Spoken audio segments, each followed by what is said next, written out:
right, music technology students. I'm here to show you our building blocks of music for music producers lesson remotely. So first we're going to go into our folder and click building blocks of music for music producers. That's going to open up your copy of this document. And the first thing I want you to do is to fill out this step 1 background knowledge. So there's some vocabulary you're going to need for this exploration.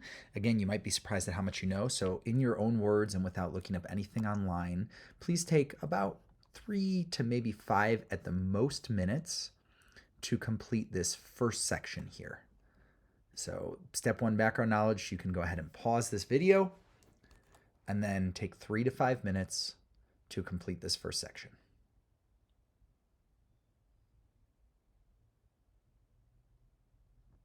Okay, hopefully you have completed the first section, our step 1 background knowledge. So what we'll do is I will walk you through this retrieval guide, and as we're going, I'll just tell you to pause the video and write down everything you can remember. So you'll watch the video, listen, and then I'll tell you to pause. You'll answer a few questions. Remember, this is called retrieve taking. It's our special way of note taking where you're not writing things down as I talk, but you're trying to just listen and digest and then go back. So our first couple questions here we'll go over are about beats and time signature. So a beat is the steady pulse in music. That's what it means. So beats represent our steady pulse and our repetitive heartbeat of the music. You can think heartbeat. So if I go into GarageBand here, my tempo is 80 beats per minute. That's how many steady pulses we have in there. And if I turn on my metronome, you can hear what those sound like. So first we'll just listen to the metronome, the steady click, click, click.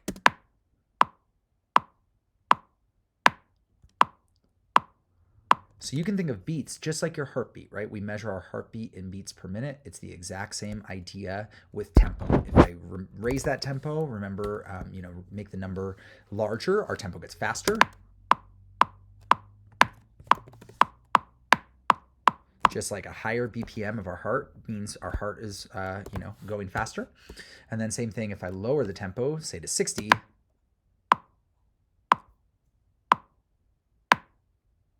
then we go slower. So that is beat in music. That's what beat means, and it represents, again, the steady, repetitive pulse. Rhythm is the flow of music over time over that steady pulse. So say I'm here, I'm going to turn it back to 80. This metronome clicking is my beat or my pulse, and I can clap various rhythms over that.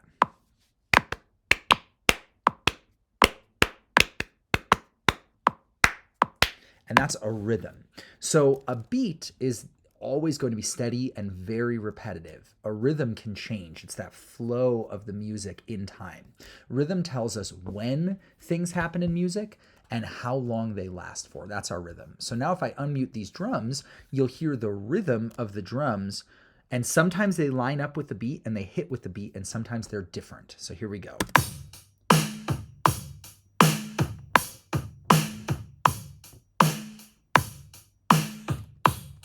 So we hear there's a relationship between the beat and the rhythm, but they're not the same thing. The beat is that steady heartbeat, the pulse of the music, and our drums are giving us our rhythm, which is that flow of the music over time.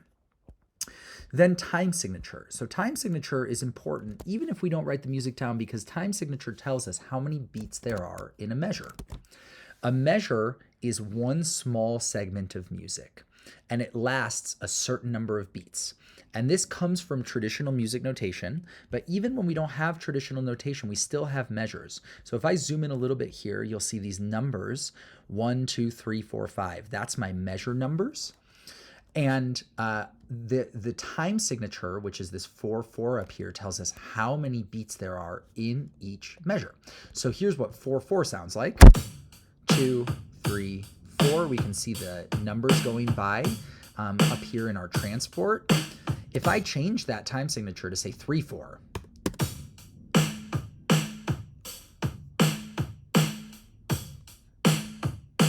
one, 2, 3, now the music is going to feel different. If I change that to 6, 8, now this is like We Are the Champions. The famous Queen song is in 6, 8. So all of those time signatures have different feelings. If I go into 5/4, that's 5 beats per measure. That's kind of an irregular time signature.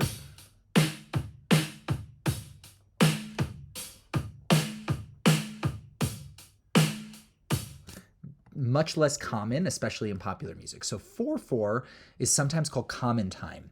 And again, it just tells us there's 4 beats in each measure. That's what the first number is going to tell us. The second number we don't get into in this class, but the first number tells us how many beats in each measure. And so you can experiment as you're creating original music.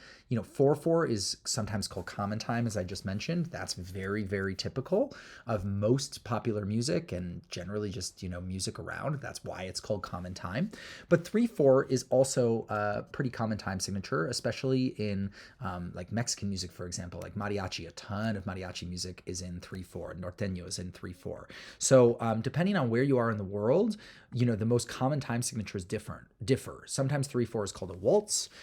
Again, 6/8 is a lot of like epic kind of anthem rock is going to be in 6/8. 12/8, a lot of EDM house music is going to be in 12/8. It just feels a little different, like 4/4, but with a different feel. So if you want to use these smart drums, I can click the plus symbol and create a drummer here. And that's going to give us the ability to hear the different time signatures. And you can try out creating a time, one of your original songs in a different time signature. Okay. So far I've covered questions 1 through 5. Please pause this video now and take a couple minutes to write down everything you can remember. And if you need to go back and rewatch the video, you can absolutely do that. Otherwise, take a couple minutes to write down your answers to questions 1 through 5, and then we'll move on with 6 through the rest.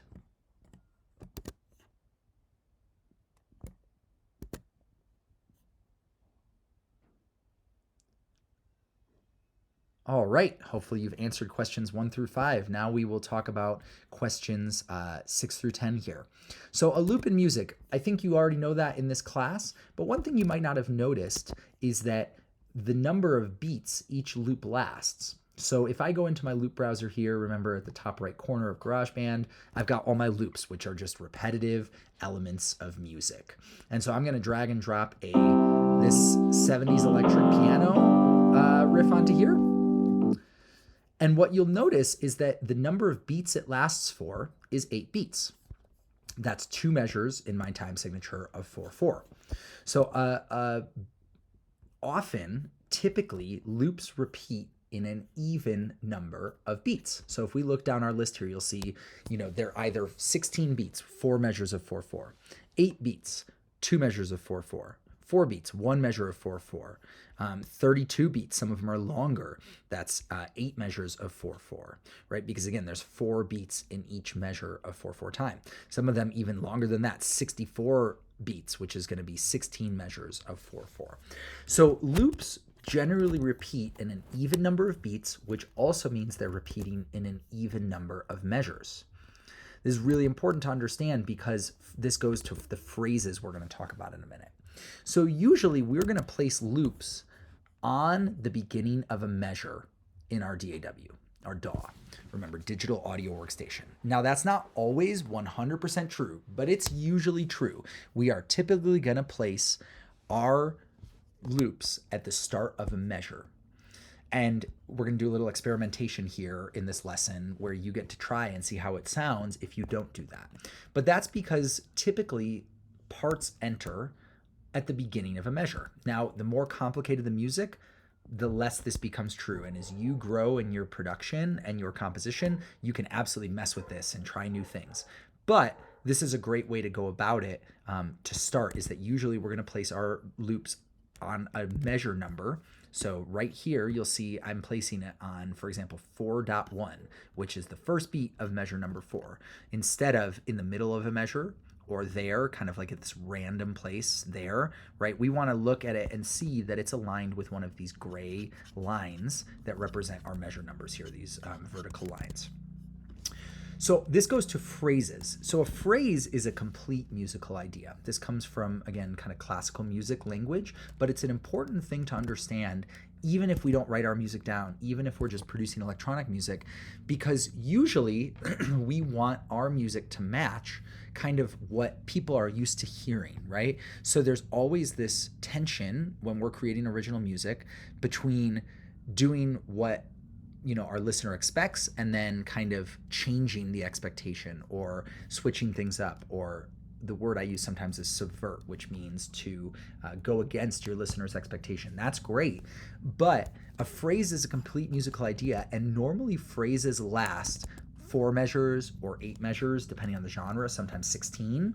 So, a complete phrase might be one time through a chord progression in a pop song, or it might be an entire verse or a bridge, sections like that in our popular music. And usually things begin and end, at either a halfway point in the phrase or a complete phrase. In lo-fi music, phrases can be really short. So some of you who maybe are into lo-fi, sometimes they're as short as, just 2-measure loop on repeat, right? Kind of 2-measure idea. But let's say typically a phrase, which is again a complete musical idea, is going to last somewhere between 4 and 8 measures. So if I'm going to just start creating, a little bit of a song here, I'm going to grab a bass part and I'm going to have it just start bass and drums, okay? And let's see. We'll go.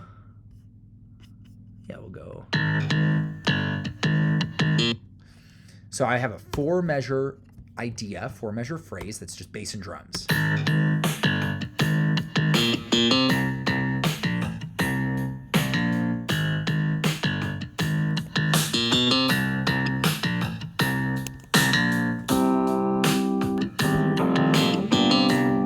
And these loops don't go super well together, but it's just to give you an idea, right? So 4 measures of just bass and drums, and then maybe after 4 measures, now my electric piano part comes in, or a new part comes in, and then maybe that idea lasts for 8 measures. So what you want to be thinking about is logical phrases, logical lengths of your sections, right? Verses in music are usually 8 to 16 measures. A chorus is usually 8 to 16 measures. So as you're building your song and you're thinking about song section, you want to think about, typically a phrase is going to be 4 to 8 to 16 measures. That's one complete musical idea.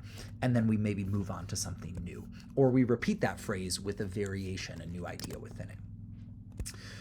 Okay, great. And now finally, we are going to create a new GarageBand project with our smart drums. So I'm going to go to Command N for new project. I'm going to choose empty project and then drummer, smart drummer. So the smart drums are a great way to add some unique flavor to your song where you can control the drums a little bit without having to program them and play them yourself. But you also get the ability to tweak some things and to choose a genre. So say my genre is R&B. I can go to modern R&B, and then I can click the beat presets on the left here. And as I click through, you can hear the drums change.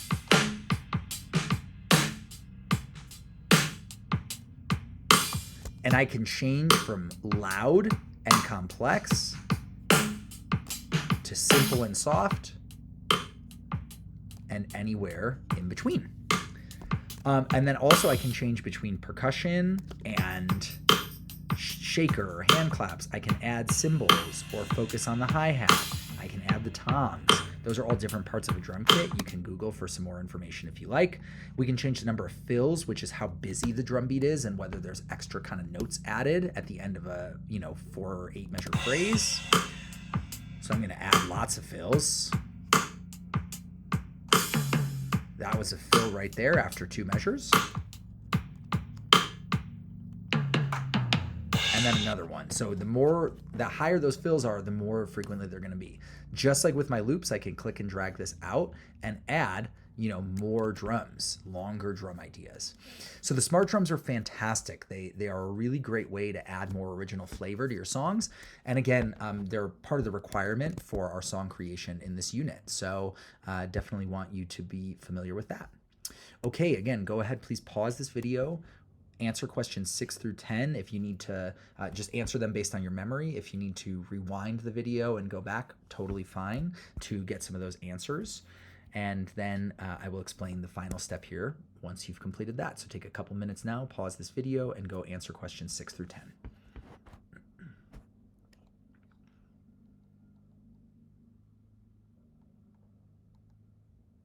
Okay, fantastic. So now we're going to do our experimentation. And, I want you to just kind of get a feeling for why we start loops on the beginning of a measure, typically, okay? So you should already now have a GarageBand project with Smart Drums on it. You're going to click the little Apple loop, and you are going to add a bass loop and a guitar or keyboard. So I'm just going to I'm going to go to Instrument, and I'm going to go to Synth Bass, and I'm going to go to, let's see, genre, and go to hip hop here.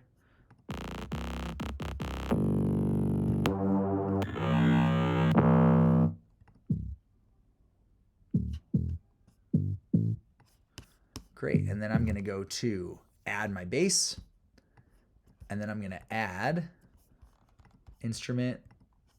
We're going to go piano, and again, it's still sorted by hip hop.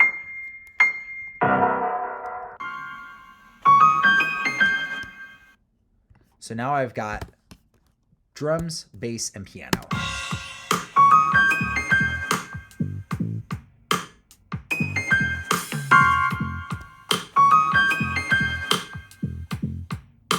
Okay, and then you're going to follow the steps on here. So the loops should all be starting on the very beginning. As the instructions show, you are going to scroll in, and each of these little hash marks you can think of as our beats. Okay, so it's just like a ruler, just like on a ruler, 1 inch, 2 inch, right? And then like quarter inches in between. In our timeline, we've got measure 1, measure 2, measure 3, measure 4. And then the vertical marks are our beat numbers, because remember, we have 4 beats per measure in this time signature. So I'm going to want you to go through and put both of them on beat 2, which is going to look like that. Then beat 3, then beat 4, okay? And then just answer those questions. Does it sound right or wrong? Then move the loops around again, but make them start at different times. So that would look something like this, or maybe even weirder in between. And I just want you to hear and think of like, how does this sound? Do you like the way it sounds? Do you dislike the way it sounds? And this is going to hopefully give you a little bit of an idea of why we usually add our loops at the very beginning of a measure. Okay, if you have any questions about this exploration, please feel free to ask if I'm there in person, or to shoot me an email if I'm not. And I hope this was helpful as you think about the building blocks of music as you are creating your own original music. Thanks, y'all.